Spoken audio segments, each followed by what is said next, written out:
It must be so hard being transgender. Well, there are definitely some societal issues that need addressing. Like, you must just deal with so much harassment and abuse. You're so much more vulnerable than regular people. But don't worry, I'll protect you. So that's why I think it's really important to have conversations about your mental health, you know? Cool story. Are you trans? I don't have a problem with it, I just want to know. So this is Matthew, this is Sharon, this is Emily, and this is Ash, whose pronouns are they, them.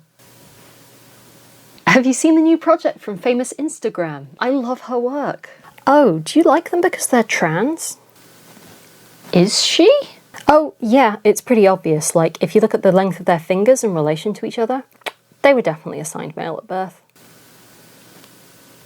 Not that I have a problem with that. I love trans people. Oh, I think they went over to the ice cream stand.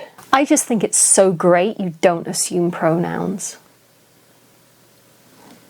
So I've been researching this historical figure who may have been transgender. They're not trans. Trans didn't exist back then. Well, you know, they've written about their experiences and feelings in a way that's very, very similar to modern trans experiences, and I just think it's worth exploring the idea. Why are you erasing gay people?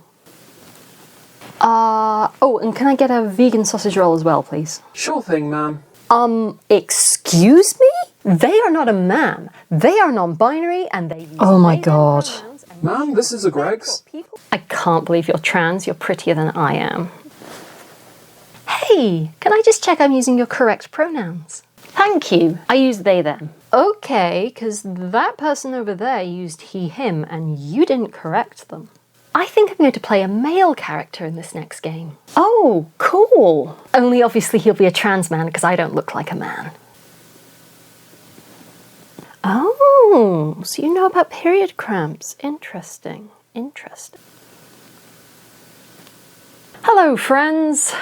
Are you cringing right now? Because if so, welcome to my life. For the record, while I have paraphrased and simplified, changed some minor details to protect people's identities, and why not all of these things have happened to me personally, I have not made up any of these scenarios. They're all real. Some of them have happened to me quite a few times. Whether it's historical costume, cosplay, live action roleplay, or any of the adjacent spaces, it's sometimes not a great experience being transgender in these communities. And it's got to the point where we really need to talk about how we can do better. And in some ways it's great that this video is mostly about tackling microaggressions that make an uncomfortable space, rather than trans people being actively and directly excluded from events. Although that does still happen.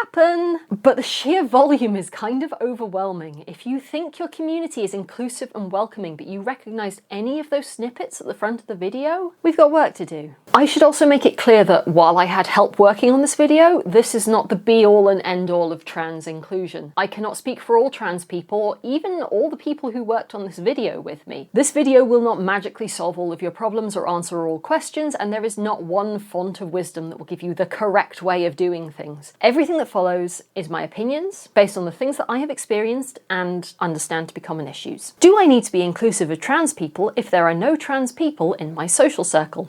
I'm so glad you felt like you could come along, because we have no queer people in the group.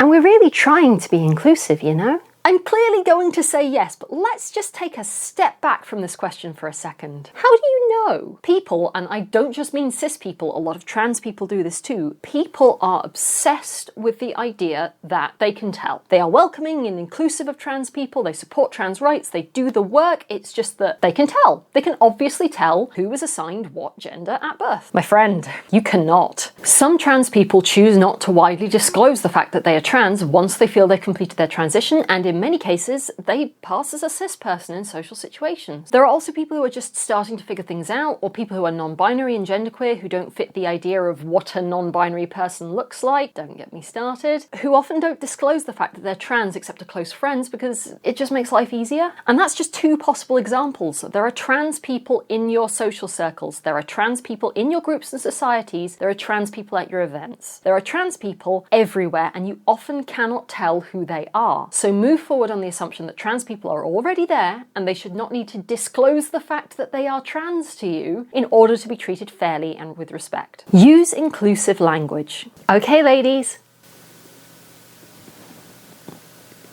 Have you ever seen someone address your sewing group, cosplay group, Facebook group as ladies? Could you not? Just don't do it. Like you're not just even creating a hostile environment for trans people here. Do you ever wonder why there aren't more men in crafting groups? The worst thing is when there's one and it's like, hello ladies, and also you, Mike. It's so weird and cringy. Inclusive language doesn't mean you ignore everyone's gender and treat everyone the same. If someone says to me, hey, I'm a woman, I'm not going to go, okay, body with breasts. What I'm also not going to do is hold up a sewing pattern and go, this is shaped to fit a woman, because not all women are the same shape and not all people who are shaped to fit this pattern are women. Also, hi folks, hey everyone, hello friends, hi guests. It's really simple, often even easier and quicker than saying women or ladies and gentlemen, which, while sounding lovely and old-fashioned, explicitly excludes everyone who does not fit under a system of purely binary gender. Pronouns. Hi, I'm Lucy. Hi, I'm Ash. What are your pronouns?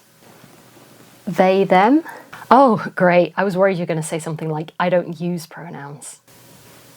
Most people have got the hang of the idea that you shouldn't assume someone's pronouns. This is mostly just to add some nuance to the situation. Firstly, I see a lot of helpful infographics floating around that are just like, ask people their pronouns. And I want to be clear, I'm not saying don't do that. It's just not always implemented that well. Because a lot of people still do assume people's pronouns, including my personal favourite, looks like a girl but not feminine enough to be a proper girl, has an undercut and or wears a plaid shirt.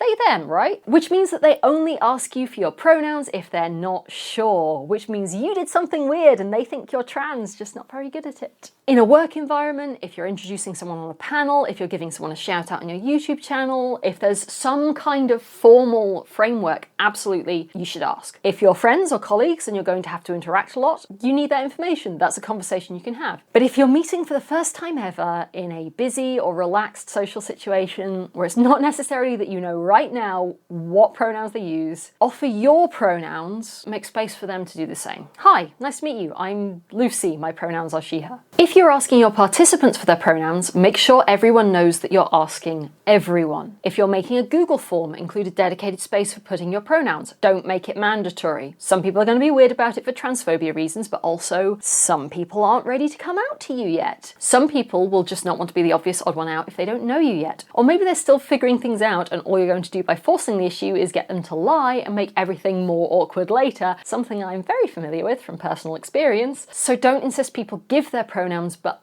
ask everyone. If you're happy and comfortable in your own pronouns, especially if you are cis, introduce yourself with them, put them in your Instagram bio and email signature, wear a pronoun pin. Normalize these things so it's not just the trans people doing it. Finally, I see a lot of advice saying correct people if they misgender a trans person. To be clear, that's a great thing to do and a huge help. And if it's a person who's very openly trans, like Elliot Page, Abigail Thorne from Philosophy Tube, I guess me, absolutely do that. If it's your friend who's just come out to you, check with your friend that they want that and are comfortable with that. Some people in some situations really need that advocacy, some don't. And that's not your call. Also, some people change pronouns a lot, and some people use different pronouns in different social circles or aren't out in all areas of their life. Don't accidentally make things worse by assuming that you need to white knight your friend at every possible opportunity. Ask them if they want it, when they want it. Make it clear that they can update that at any time. Misgendering. I just wanted to say that I think it's so great and so brave that you cross-dress at these events. I'm not cross-dressing. Okay, sure. On a related note, misgendering. This is referring to someone as the wrong gender in any capacity. Everything from using the wrong pronouns or title to assuming this person is going to be using a certain set of facilities based on what you think their gender is. Also, yes, if your sewing group includes a transmasculine person, addressing the group as ladies is misgendering that one guy. I am not going to drop this point. Deliberately misgendering someone is horrible, but accidents happen. And especially in a big group or a big event, it might be that someone doesn't know or just slipped up. If someone gets it wrong and it's okay for you to do so, correct them. If you get it wrong, correct yourself. If you get corrected, take it on board and use the right pronouns going forward. Don't make a big deal out of it. And definitely don't roast people for one slip up. It benefits nobody to make this into a huge drama. Roast people when they consistently get corrected and don't change their behavior. Names. Hi, I'm Ash. Have you paid? I can't find it. Right, sorry. It's that one there. Wow. Okay. Why is there a different name on your PayPal account? Trans people often change their names, and obviously you should use the name a person wants you to use. Depending on how and when and where they live, that name might not be reflected in all aspects of a person's life, usually paperwork. Running an event sometimes gives you access to people's personal data, and that can include things like ID, vaccine records, or my personal bugbear, PayPal, which is in a different name to the one this person is actually using. If you have access to this information, the onus is on you to be as sensitive and understanding as possible, which effectively means you act as though that piece of identifying data is in the right name, you update it in all your records if at all possible, and not only do you never use or acknowledge the old name, you don't tell anyone else that there is another name or that you know what it is. I am so done with people joking about how they've seen the name my PayPal is under. If a mismatch of names is going to be an issue in any way, always look for a way to discuss that sensitively and in private, which probably means give people the opportunity to get in touch via email or something beforehand. Don't expect people to answer questions about it in front of the whole group, and don't get to the event and drag that person off on their own when you realise that something here doesn't make sense. Both of those are humiliating and inappropriate. Unnecessary gendering. So I combined this style and this style because I wanted a more gender fluid take on this century. It's not historically accurate. Well, probably not, but that's not the point. It would have been better if you stuck to one gender, then it would be more historically accurate.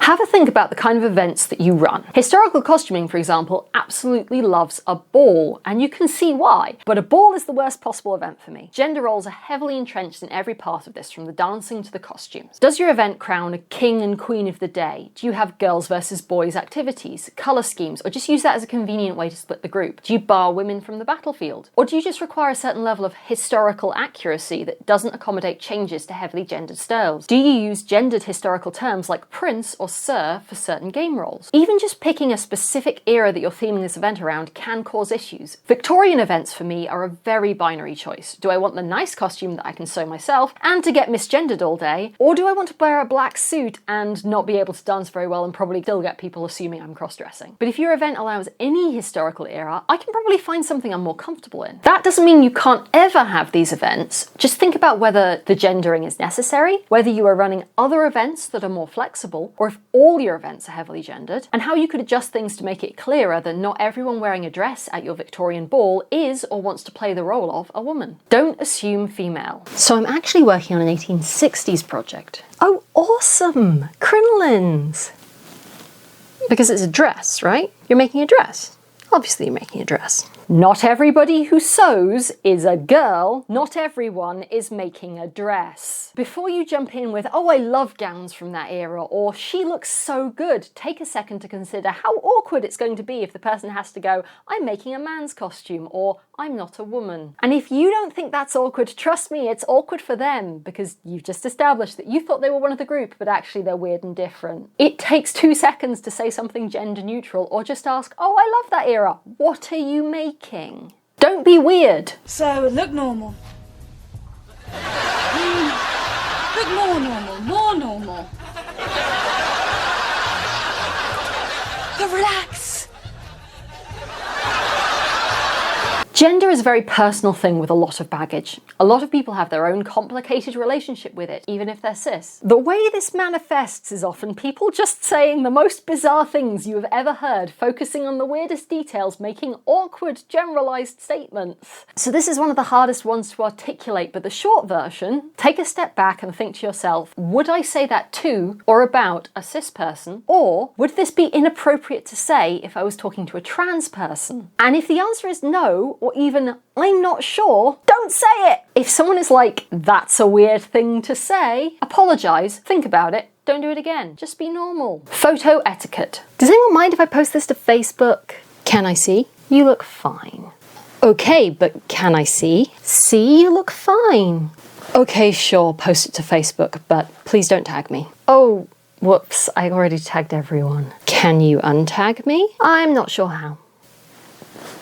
So you go to an event and you have a great time, you feel cute, your outfit is on point, you have so much fun, you spend time with your friends, you meet new people, you make new memories, it's all great. Then a couple of days later, when you're still riding high on all the endorphins of it all, the photos come out and you look terrible. You look ugly, you look the wrong shape, your skin is a mess, but more than that, that's not you. The person in those photos is not the person you felt like you were in the moment, but is that what everyone else saw? Is this what you actually looked like? This is the permanent record, and all you have is your own memories. This happens to me a lot, and there's nothing you can do to stop it happening, but one of the things I would really like to see is people in general being a bit more sensitive and understanding about how we handle photographs and video. Now, if you're from the UK or International European LARP community, a lot of what I'm about to describe is just the way things work, but outside of that rather small community, I find it often doesn't happen this way, and that's something we can improve on. Ask people if they're okay with being photographed and respect people if they say no. Get permission before putting those photos on the internet. Be specific about where they're going, who's going to see them. If people want tagged or not, don't tag others without their express permission. If you're the official event photographer, bring both of these things up before the event starts. If someone asks you to take a photo of them down, do it. If you need a photo of someone for an event page, a shout out, a video, ask them which one they want you to use. Yes, I noticed when you choose the one pre-transition photo of me that you can find. You didn't know that's what it was, but I did. There's a bigger conversation to be had about presenting trans people when those trans people are not comfortable with being photographed or perhaps want their faces or names removed. Is it okay to have photos of everyone at your event except the trans person? Is it okay to present pictures of a trans person in a costuming context from the neck down as this body in the abstract? Is it okay to have a trans person in images but never name them? I don't have clear answers to this, but I am sure that the way forward is to always center this discussion on what the person specifically wants for themselves and to support them in whatever choice they make. Stop hitting on me.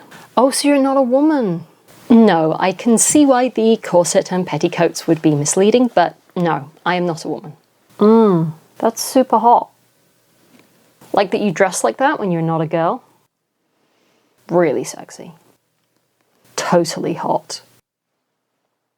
Look, I know I'm hot, but don't say that to my face, you complete stranger! Whether it's describing a person in overly sexualized ways, or talking about trans bodies in the abstract like there aren't people attached to them, or somehow implying that this trans person is doing a good job at being trans because you would like to have sex with them, can you just not? Now, to be clear, there is nothing wrong with being attracted to a trans person. My partner is cis. It's worked out extremely well for us. Implying that there should be something wrong with that it's noteworthy that you are attracted to this person in spite of or because of the fact that they are trans, that's creepy. There is a difference between being attracted to a person who is trans and being specifically interested in trans people. Talking about specific aspects of trans bodies in a sexualized way is weird and fetishy, and my value in society is not determined by how much you want to fuck me.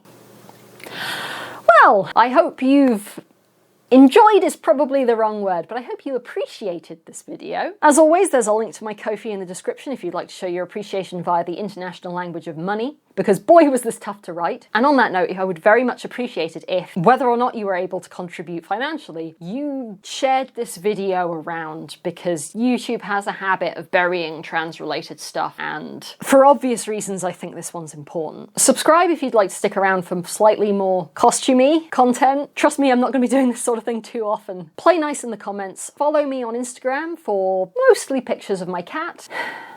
And I'll see you next time.